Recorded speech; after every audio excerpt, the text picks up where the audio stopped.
Welcome to another event with Hi TV, your luxury lifestyle channel. Today we are here at the Sri Lankan Design Festival 2024 hosted by AOD here at Cinnamon Live. Stay tuned with Hi TV to find out more.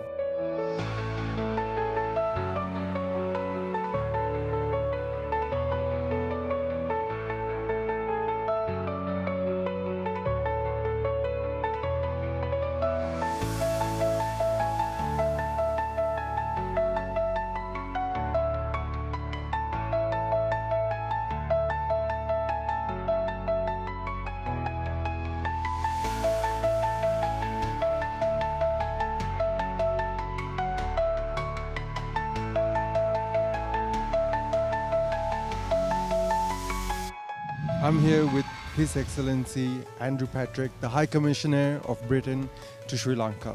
Mr. Andrew, welcome to Sri Lanka, first of all. And what actually brought you here to the Sri Lanka Design Festival 2024? Well, partly because I'd heard about the fantastic design that you have here in Sri Lanka, and that's been confirmed today as I've walked around the stands. You have incredibly talented young people and established designers doing really exciting work. And also there's a big connection to the UK because Northumbria University has been working with institutes here to help train people. There are quite a lot of people who've actually gone on to the UK and made their names as designers, won prizes, postgraduate prizes there. So it's a really impressive and exciting scene, the design scene here in Sri Lanka. Is there any particular design that you saw here today that caught your eye and your attention? Well, that's a bit unfair because I've seen lots of fantastic designs, but I've just been talking to a gentleman who's doing fonts, and that's really exciting. And he's designing fonts for major companies, translating that into Sinhala and Tamil fonts, and his work is amazing. But there's a lot of people here doing fantastic work. Absolutely. And how is a creative festival like this, how does it help bridge the gap between Sri Lanka and Britain when it comes to the economy? Well, this is the important thing. People think sometimes, people don't know about it, that the creative industries are not very significant. But in the UK, it's a £125 billion industry. So if you get it right, this could be a major export for Sri Lanka. And you certainly have a lot of talent here. And design is the kind of thing that can cross boundaries quite easily, where you can work from Sri Lanka and produce products that are sold around the world. And of course that happens a certain amount in Sri Lanka with textiles already. Design happens here and then that's marketed around the world. But I think there's a great room for expansion.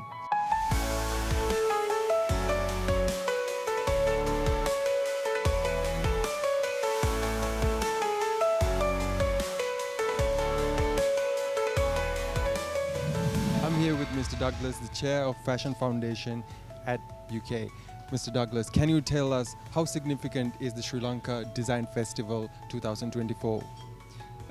For me, I'm incredibly impressed. I literally have got off a plane 3 hours ago, but I've had a very quick view. And what I see is international design, but with obviously just looking at some graphics, that has a Sinhalese sense of culture, history, and that's what the world is looking for. They don't need a copy of something that has been done, tested in the West. People are now looking for that something that's just a little bit different, has a twist basically to it, and that I'm seeing.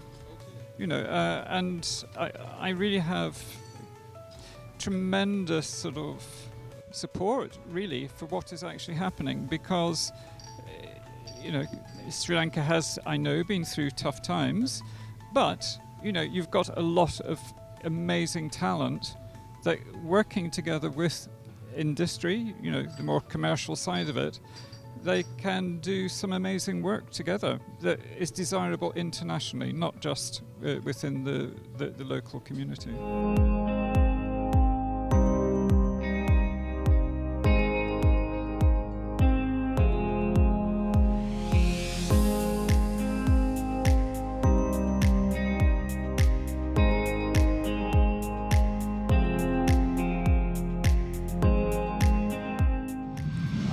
Chris Sanderson, a trends analyst of design.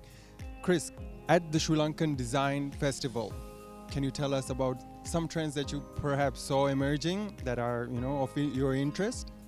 Well, I think what we see coming out really clearly from Sri Lanka is this fantastic energy around a sense of modernism and purity of design. And what I always find so engaging when I come here to this market is its ability to combine craft and craft technique with a really luxurious understanding of thoughtful design that, as I said, is quite modern, is quite fresh, and I think really does appeal to an international client base right now. And we see that in some of the interiors companies that are here at the show, as well as the product designers that we're seeing as well. Thinking of some of the brands here like Urban Island. Okay, when you are talking about thoughtful design, can you elaborate a little bit on that? Yeah, I think what I really enjoy about the work that I've seen here so far is that there is a really clear sense of design that has both functionalism at its heart. It's there for a purpose. It's there to do something, but where often it's design that's quite stripped back. It's quite simple in the right way. So it's not fussy. It's not complicated, it's not over adorned, and I think all of those are qualities that we've seen from Sri Lankan architectural design and interior design over the last 50 years, and it's what has made it such a powerhouse, I think, really in Southeast Asia over the last 50 years.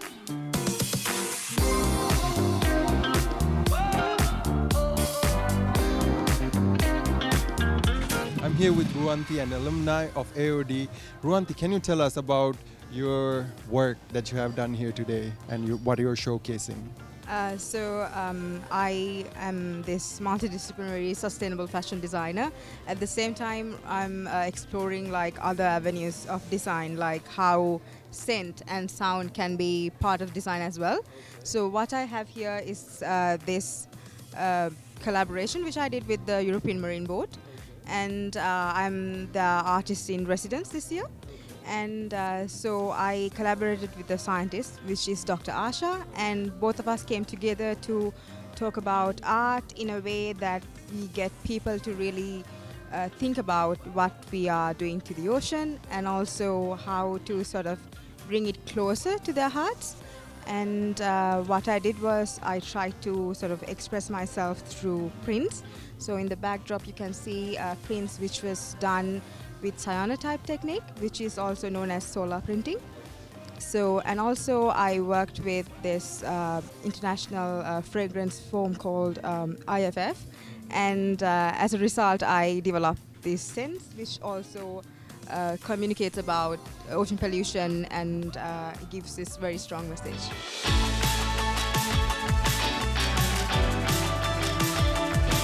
I'm here with Chanel, a final year student here at AOD. Chanel, can you tell us about your work here and like the significance it has? Yes, sure. So my collection is inspired by Rajasthan, India.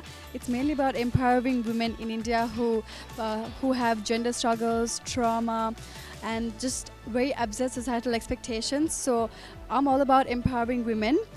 So in India, so my collection showcases a a call to break free from society's absurd expectations and redefine their identity. And my bold silhouettes and colors and vibrant textures are all to express the rebellion against women.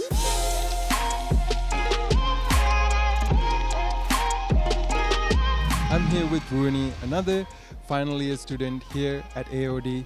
Rooney is one of the students who is in fashion design and marketing. Rooney, can you tell us about how significant is it for you to showcase your work here at the Sri Lankan Design Festival 2024? Oh, well, it has been a very great experience. Like, this is an experience we've never had, because while we were young students, we saw every exhibition at AOD itself, and being here, it's the amount of prestige, like the people we get to meet, it's fabulous. Okay. And Rooney, can you tell us a little bit about your project? What is your work here that you're displaying today? So my work here is actually centered around creating a fashion haven for the Sri Lankan diaspora. Okay, and can you elaborate a little bit more? Okay. So when it comes to the Sri Lankan diaspora, we haven't seen them being that much connected to their roots in terms of fashion, especially in terms of winter wear, because as you can see here, and it's all inspired by the Sri Lankan, basic tropicalness of Sri Lanka with the streets, with the tropical fruits, vegetables, and also daily life. I'm here with Deepan, one of the final year students here at AOD representing the interior design batch. Deepan, can you tell us, Sri Lanka being one of very cultural diverse backgrounds, right, areas, how has that affected your work and what have you taken into consideration when you're building up your interior design project? Okay, so for me, I'm basically from a family of 2 different cultures. So I wanted it to be a part of my design as well. So I looked into what Sri Lanka has to offer in terms of culture. So then in order to do that, I was looking at, the most cultural thing that we could find, which is the Piraharas and the dancers and the stuff like that. So I was looking into that and was thinking about what I can do with the dancers, and I incorporated that into my final major project through Angampura, because Angampura was the lead cause of the dancers and stuff like that. So that was my major reasons to bring back Angampura back to my project.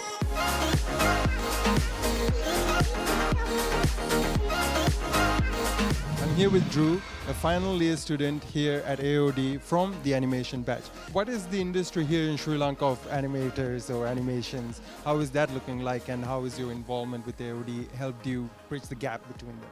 Of course, well, the industry in Sri Lanka right now is very small. We have very few animation studios that are here, but I do see that there are lots of people who are very interested in animation and creating, especially South Asian animations, which I think is very important. Right now, we're at a point in the world where animation is either centralized towards the east or towards the west. We don't talk about anything that happens in the middle, which I think is a real shame, because I feel like our creators have something very important to say. So with so many animation graduates and people interested in animation coming up these days, I feel like the industry is looking quite bright for people like us. But of course, this will take a lot of work and time to get to the point where we can truly be world class. But of course, it's not impossible. Nothing is impossible. I'm here with Dulan, a final year student at AOD Visual Communication.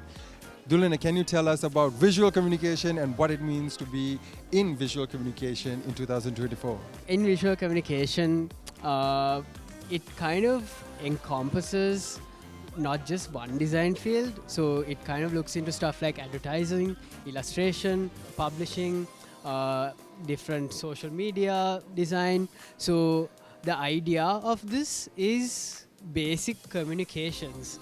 And what we do here is we specialize in bringing it to people and making communication more effective in a visual way, because visual medium is a very strong medium. It can be either stuff like TV, social media, or it can be physical stuff. All of that falls under visual communication. And as visual communication students, if you take a look at the different booths, we've explored all these different nooks and crannies of this big umbrella that's called visual communication.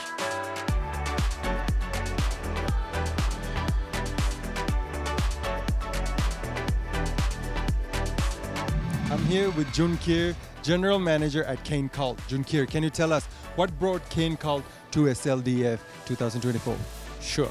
So one of the main reasons when we started this brand, one of our main goal was we wanted to promote the local artisans, the cane artisans, and we wanted to appreciate them. So we have done that our part from producing different kind of products cane related, as well as now we have grown up to promoting different products also. So we have come to SLDF. We have thought this is going to be one of the best forums which we can appreciate and showcase our local talents, artisans' work. So that is one of the main reasons we are here today.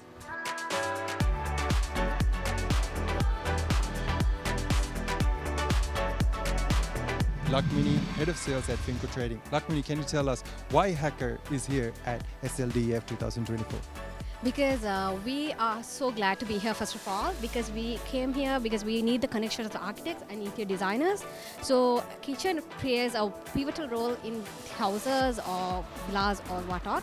So as a Hacker, we promote premium kitchens, and it's a lifestyle. It's not just a kitchen, it's a lifestyle. So, and we are here to promote a lifestyle in SLDF for designers and architects and whoever looks for a premium kitchen.